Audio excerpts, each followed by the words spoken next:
Mais Henri-Pierre, bonjour. Bonjour Olivier. Je suis ravi de t'accueillir pour cette interview. C'est grand plaisir. Mhm. Et donc, on va un petit peu balayer les différentes choses que tu proposes aujourd'hui dans le cadre de ton activité professionnelle. Mhm. Mais est-ce que tu peux lire déjà un petit peu quelques mots sur toi, d'où tu viens, un petit peu en quelques mots ton parcours professionnel et puis ce que tu fais aujourd'hui comme activité? D'accord. Euh, En quelques mots sur mon parcours professionnel. Bon, aujourd'hui, donc j'ai 57 ans. Ça fait une quinzaine d'années que je suis installé dans l'accompagnement des personnes dans le champ privé et dans le champ professionnel. J'ai eu un premier parcours dans l'industrie et ensuite, à partir de l'âge de 30 ans, je me suis formé pendant de longues années pour devenir psy, coach. Et j'accompagne les gens donc dans leur vie privée, aussi bien les individus que les organisations. D'accord. Donc toi, aujourd'hui, le nom de ton activité, tu es, je crois, praticien en psychothérapie, c'est ça? Oui, alors trois mots là-dessus. Si tu veux, je suis formé dans une école privée et j'ai fait 4 ans d'études avec un mémoire de 100 pages sur ma pratique. Le titre de psychothérapeute depuis 2011 est réservé aux gens qui ont fait l'université, soit les psychologues, soit soit les médecins quand ils ont fait une formation complémentaire. Les psychiatres aussi ont le titre, et les psychanalystes, pardon, les psychanalystes qui eux, ont suivi une psychanalyse et ensuite ont fait un parcours didactique pour devenir psychanalyste. Donc moi, j'ai fait l'équivalent d'un master en psychologie, mais je l'ai fait dans une école privée. D'accord. Excellent. Voilà. Est-ce que tu peux peut-être nous dire qu'est-ce qui, toi, t'a donné envie, il y a peut-être quelques années, finalement de faire ce métier, ou en tout cas d'aider? J'ai étudié plus d'une vingtaine de courants de thérapie différents et de manière approfondie. D'ailleurs, beaucoup de mes superviseurs ou de mes profs me disaient, mais pourquoi est-ce que vous étudiez autant? Parce que j'ai besoin tu vois, d'avoir une espèce de 360 degrés, parce que quand on est intuitif et dans le présent, euh, je me mets dans une telle adaptation à l'autre que je ne vais pas élaborer des grandes stratégies. Ou alors, si tu veux, ça va être des choses que je vais visualiser et que je vais transmettre avec une vision long terme. Mais c'est vraiment dans l'instant présent. Donc, ça fait que, si tu veux, je suis extrêmement disponible, je suis extrêmement adaptable et peut-être effectivement que ça donne ce côté créatif. C'est vrai que en 4-5 séances, en général, voilà, les gens ont des résultats vraiment, vraiment probants. Bon, maintenant, pas 100%, et moi, je ne suis pas un magicien, mais c'est vrai que j'ai une orientation résultat qui est très importante. Peut-être parce que je suis un cerveau droit, donc je peux être beaucoup dans l'imaginaire. Mais quand je suis thérapeute, je suis très orienté résultat, très, très orienté résultat. Ok, donc ça confirme bien. Est-ce que tu peux nous dire un petit peu quelle est finalement ton approche, vraiment ce qui te passionne toi, parce que dans la psychothérapie, il y a beaucoup d'approches. Ouais. Toi, tu as développé depuis quelques années une approche qui est, je crois, dédiée vraiment pour la relation parent-enfant. Et c'est quelque chose de Ouais. très intéressant. Est-ce que tu peux vraiment nous en parler? Ouais. Alors, juste une explication. À la base, si tu veux, j'ai beaucoup travaillé avec les adolescents. Dans orientation scolaire et puis par rapport à leurs problématiques. Et puis, à un moment donné, j'ai travaillé avec des parents et là, j'ai découvert que le levier était exceptionnel. À partir du moment où il y a une problématique de disharmonie entre parents et enfants, je me suis rendu compte que le levier est extraordinaire quand on travaille avec le parent, pourvu que le parent veuille bien, parce que voilà, mais s'il veut bien travailler un petit peu sur lui et sur le miroir de la relation avec l'enfant, bah, si tu veux, en fait, voilà, et si tu veux, j'ai des résultats vraiment probants parce que ce que je constate, c'est que l'enfant, il a modélisé sur le parent. Et ensuite, il a pris lui-même la place qu'il a trouvée. Hein, ou la place qu'il a bien, il a décelé aux yeux de ses parents. et là, c'est un vaste monde, on pourrait en parler pendant des heures et des heures, mais toujours est-il que c'est important pour l'enfant d'être reconnu dans sa spécificité aux yeux de ses parents. Bon. Et c'est vrai que toute ma méthode travaille autour de ça, et si tu veux, j'ai une dizaine de points comme ça fondamentaux qui font que je donne très vite des angles de vue aux parents qui font qu'ils voient en miroir qu'est-ce qui se joue dans la relation avec son enfant, et ça lui permet d'assez vite, même très vite, de revivre en harmonie avec lui, quoi. Parce que, si tu veux, le principe de mon point de vue, c'est une toute bonne relation, qu'elle soit amicale, qu'elle soit familiale, qu'elle soit amoureuse, qu'elle soit professionnelle, toute bonne relation à un moment donné, se trouve dans le fait d'être proche de l'autre, c'est-à-dire que l'un et l'autre se sentent proches et en même temps différents. Et c'est cette différence et cette proximité qui fait que il y a de la respiration dans la relation, il y a de l'harmonie, il y a, tu vois, il y a de l'espace pour se mouvoir, j'ai envie de dire, dans la relation. Il y a la place de l'autre, il y a ma place, il y a, voilà. Je ne sais pas si c'est clair, mais voilà. Si, ça fait appel à des notions de respect, d'autonomie, d'indépendance, en même temps de rester en lien, mais chacun a sa place dans une relation saine. Voilà. Et toi, est-ce que tu peux nous donner quelques exemples très concrets de choses que tu accompagnes beaucoup de gens depuis très longtemps sur ces questions-là, parents-enfants, ou parents-ados en tout cas. C'est quoi des résultats concrets que tu as pu avoir en quelques séances? Voilà, est-ce que tu peux nous donner un peu quelques exemples de résultats? Oui. Ok. Alors, bon, je pense à une femme qui est venue me voir un jour en me disant, voilà, on en est au point de se taper dessus avec sa fille qui avait 8 ans. Et sa fille même menaçait sa mère. Bon, quand on en arrive là, effectivement, c'est pas une situation enviable. Je lui ai posé la question très vite de qu'est-ce qu'elle avait voulu éviter à son enfant. Ça, c'est un point qui est fondamental et que je retrouve très souvent, puisque le parent, quand il était enfant, a vécu certaines choses, et puis quand il devient adulte, quand il devient parent, pardon, il se dit j'ai envie d'éviter telle chose, ou telle et telle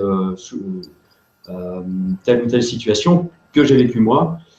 J'ai envie donc de l'éviter à mon enfant. Et le problème, c'est que le parent se retrouve dans l'évitement. C'est-à-dire, il se retrouve dans la situation avec son enfant exactement dans laquelle, par rapport à laquelle il voulait, la situation qu'il voulait éviter, pardon.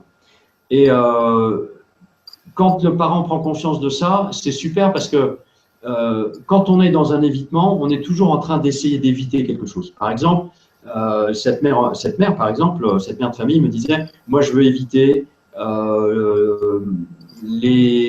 la discorde en général, je veux éviter le fait qu'on ne se parle plus, je veux éviter ce genre de choses. Et elle était là-dedans à 100%. Et donc, ce qu'elle faisait, c'est qu'elle interrompait sa fille souvent pour éviter justement la discorde ou le fait qu'on ne se parle plus. Donc, elle était soit dans une stimulation à outrance de la relation pour qu'on se parle, ou au contraire, elle était dans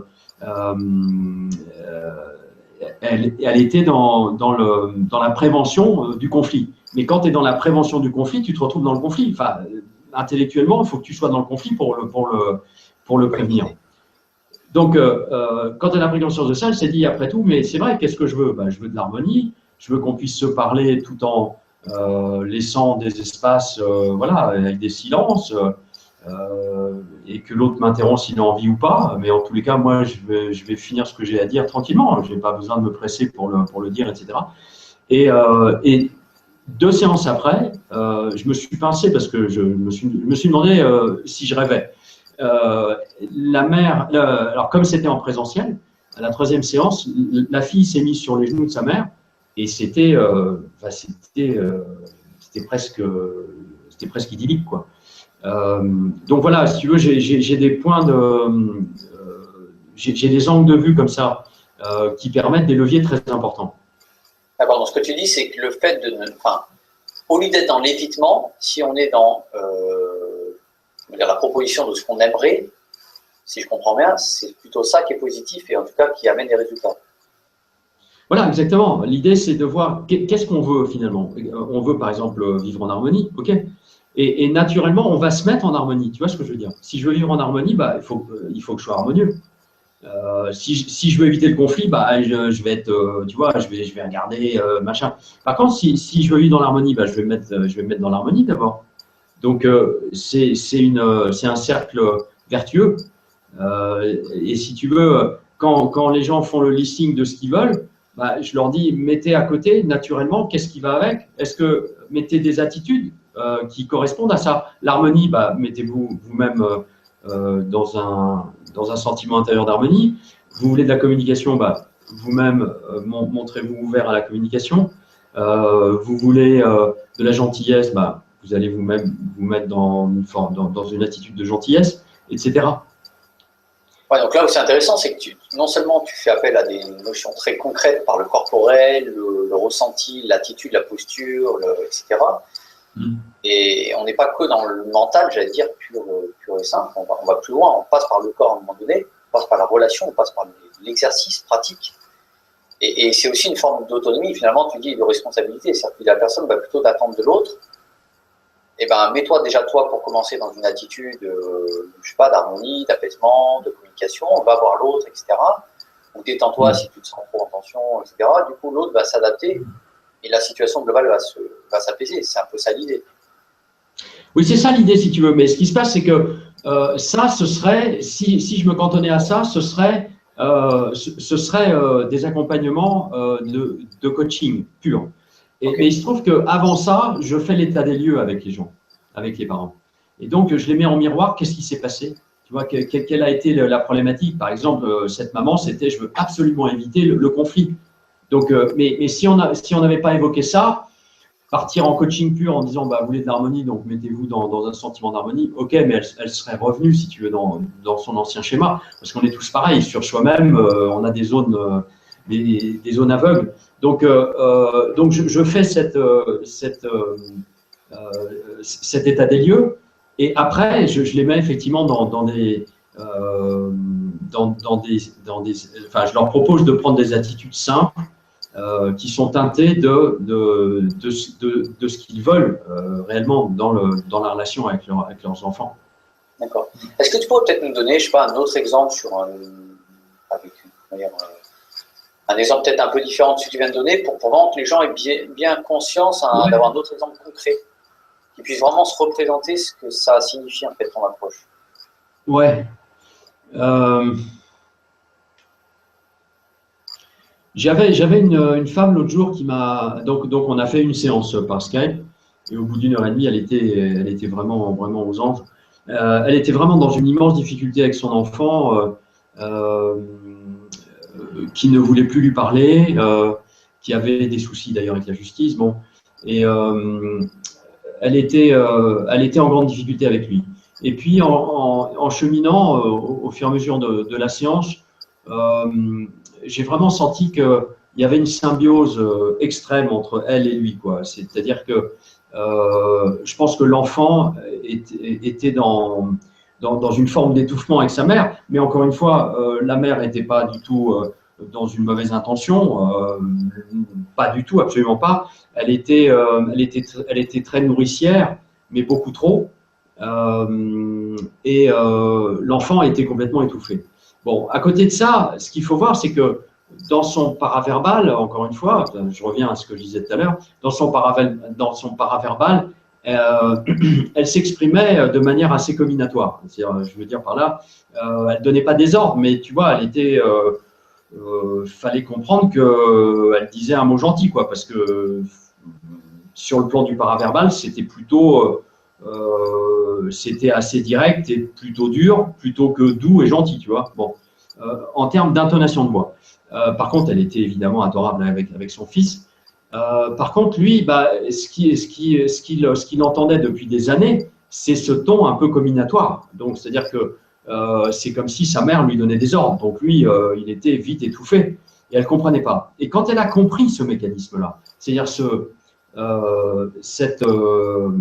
cette dichotomie entre son intonation de voix et ses intentions, à ce moment-là, tout a changé parce qu'elle a vraiment pris conscience de ça et elle a pris conscience aussi qu'elle était dans une symbiose extrême dans son fort intérieur avec son fils qu'elle voulait éviter un certain nombre de choses qu'elle avait vécues elle-même dans son enfance. À ce moment-là, ça a été extraordinaire parce que ça a été une révélation extraordinaire.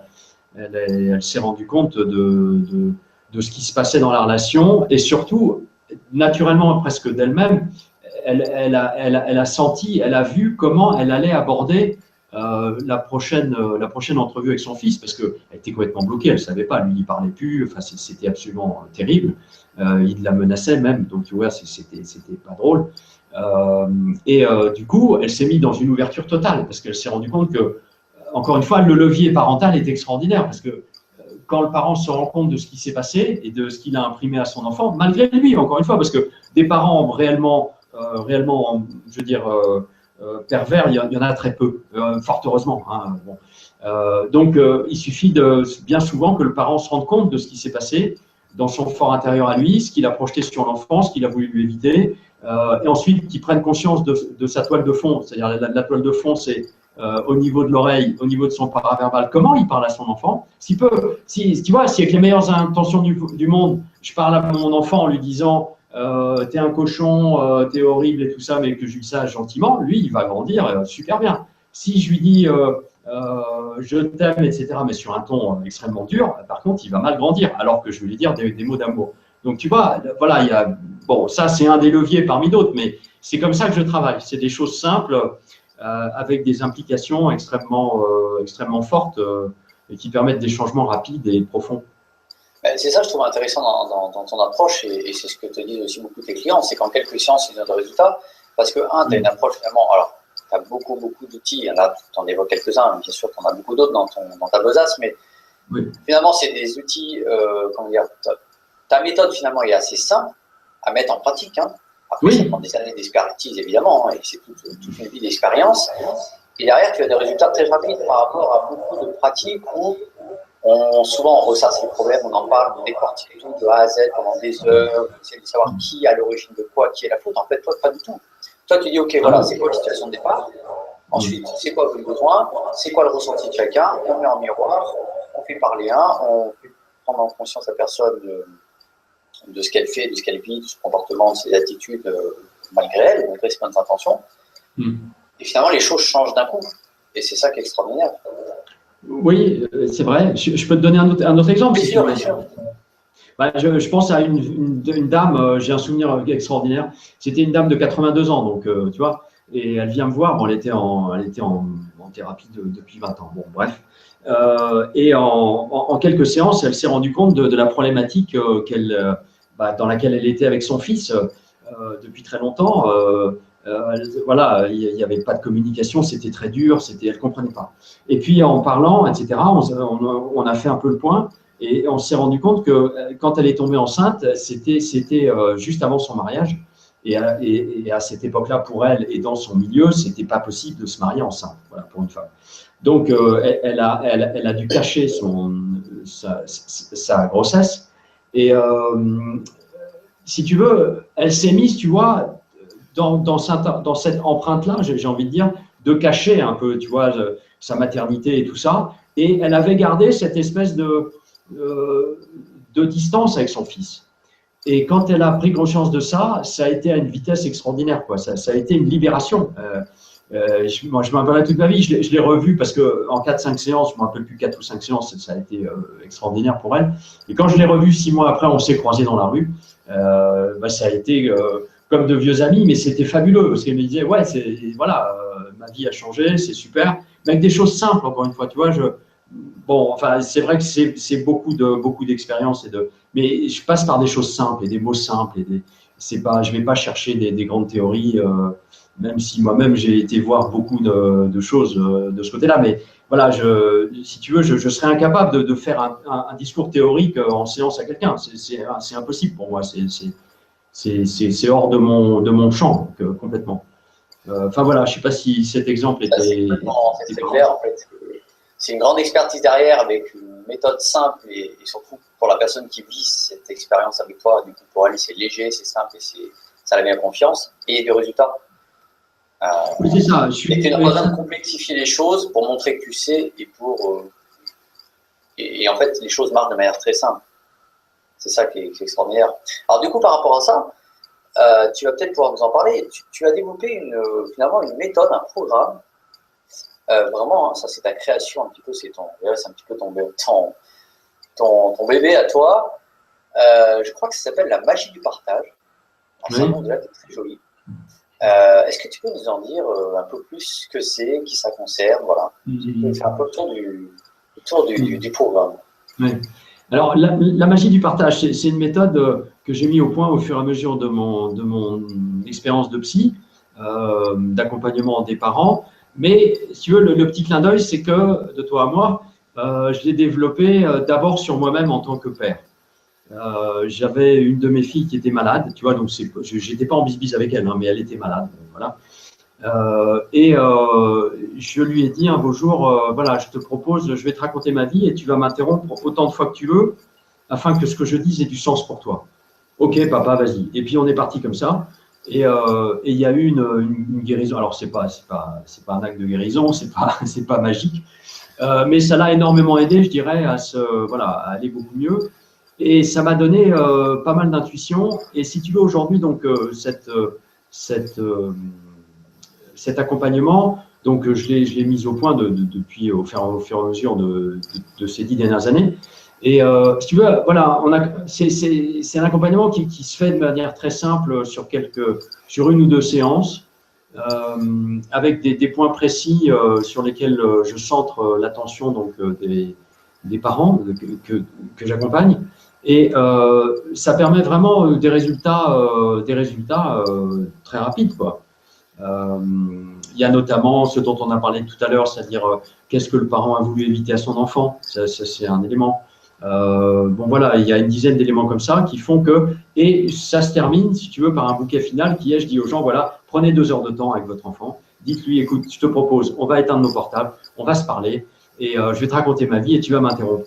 Et c'est de la magie parce que le parent, il se met en ouverture, l'enfant l'interrompt, il lui pose des questions, en même temps, inconsciemment, il va chercher des réponses aux questions qu'il se pose, sur sa vie comme sur celle de son parent. Et c'est pas tant ce qui se passe dans le contenu de la conversation, c'est au niveau, encore une fois, du paraverbal et de l'attitude de l'un et de l'autre. C'est cette ouverture qui fait qu'ils se rapprochent, de plus en plus, ils se rapprochent. Et à un moment donné, la magie fait qu'ils se sentent différents, complètement différents. Donc l'enfant qui avant ne se sentait pas reconnu ou peu, mais encore une fois, le parent, on fait ce qu'on peut en tant que parent, moi aussi, hein, on est tous pareils, voilà. L'enfant, à la fin de l'exercice, que je propose aux parents de refaire une deuxième fois, à la fin de l'exercice, l'enfant sent une nouvelle reconnaissance dans les yeux de son parent. Alors, l'idée, c'est pas d'aller chercher de la reconnaissance pour la reconnaissance, c'est que ça se fait naturellement. Et là où l'enfant avait besoin d'un peu plus de confiance ou de sentir un peu plus de confiance de la part de son parent, il la trouve. Donc, c'est assez extraordinaire. Si tu veux, en synthèse, pour moi, tout ça, toute ma méthode, c'est pour que le parent fasse confiance à son enfant, ou du moins que l'enfant sente que le parent lui fait confiance. Et c'est décorrélé avec la confiance que le parent se fait à lui-même et se fait dans sa propre vie. C'est simplement faire confiance à son enfant. Moi, j'ai eu des périodes où je n'avais pas tellement confiance en moi, etc., pour x, y raison, et je faisais confiance à mes enfants, ou l'inverse. Et c'est ça qui est extraordinaire, c'est que c'est une méthode qui amène à ça. Ah ben écoute, c'est vraiment génial. Est-ce que peut-être qu'il y a je ne sais pas, est-ce que ça marche pourquoi? Pour les enfants, pour les ados? Est-ce qu'il y a des différences dans la pratique? Est-ce qu'il y a des âges? Voilà. Est-ce que tu peux nous en dire un peu plus sur la pratique, s'il y a des gens qui sont intéressés? Voilà, est-ce qu'il y a des âges minimum, maximum? Voilà, comment ça fonctionne? Écoute, alors j'ai mis quelques vidéos en ligne là-dessus en précisant donc la dizaine de points et j'explique voilà. Mais alors pour les enfants de moins de 7 ans, là je préfère accompagner les gens, si tu veux, par Skype ou en présentiel ou par téléphone. Je préfère les accompagner parce que c'est hyper spécifique et là voilà. Maintenant, si l'enfant a plus de 7 ans, il y a cette méthode en 10 points qui marche très bien et qui est une trame, un support pour moi et pour le parent.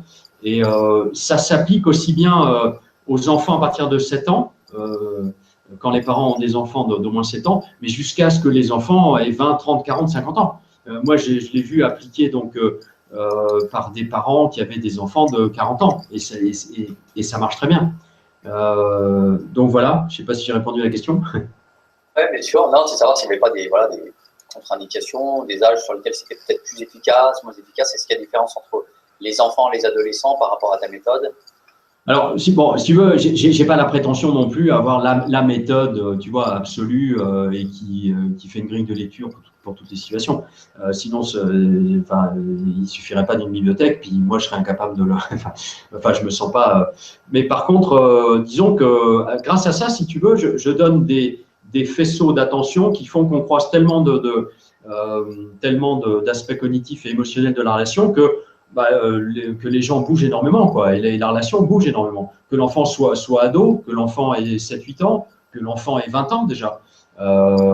Voilà, et si tu veux, c'est pour ça que, et en parallèle, je dis aux gens, l'accompagnement personnalisé est important parce que on sait bien qu'une formation aussi extraordinaire soit-elle, je ne parle pas de la mienne, mais il y a des formations extrêmement bien faites dans n'importe quel domaine, c'est très bien, mais il faut de la pratique. Et on sait bien que le coaching, ou appelons ça le coaching, ou le mentorat, ou la thérapie, comme on voudra, c'est infiniment plus puissant que juste une formation. Donc, tout ça, voilà, je m'adapte et je fais en sorte que j'amène du recul. Et puis je mets les gens un petit peu comme un archer, si tu veux. Tu sais, quand il bande son arc, il faut que ce soit assez tendu, mais pas trop.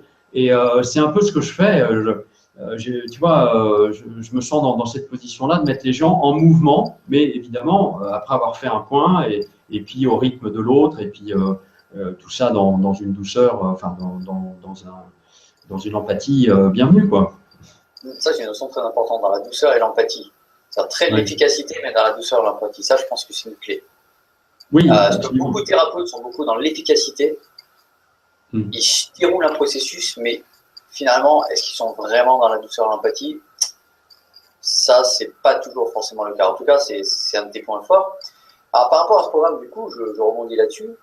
Est-ce que ça veut dire que, je sais pas, un père, une mère ou un couple, enfin des parents qui ont des enfants, des ados, ça veut dire que si demain ils acquièrent ton programme, donc c'est en fait une série de vidéos et de documents en 10 points, comme tu le disais, est-ce que ça veut dire qu'ils peuvent être autonomes dans la démarche ou pas?